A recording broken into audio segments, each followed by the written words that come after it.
this beautiful girl, she's working just fine. Today. But what happens if she isn't? You gotta travel back in time to learn how to use the Rizzo Easy. This machine was created in the 1980s. This information is not based on facts. It's based on conjecture. But today we're going to show you how to use it.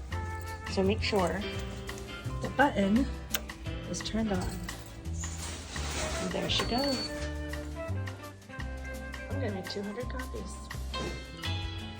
So the paper goes here. Make sure it's straight enough. This weird green button moves the paper up. Perfect. Now, this contraption has copies of ink, so we're going to take it to the trash can. Press the black button, and away it goes. Make sure you put it back. All right, now time to make my copies.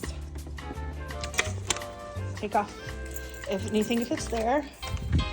I have my planning sheet for writing. It has to go very specifically in between 8.5 and 8.5. Close her down. The first thing it's going to do is make a master, but I need 200 copies. So I'm going to do that. No, just do that. You might be thinking to yourself, that doesn't look the best. She gets better with time. I need 200 copies. Start. Now watch this. Sorry. Right, now takes her a second, and she goes fast.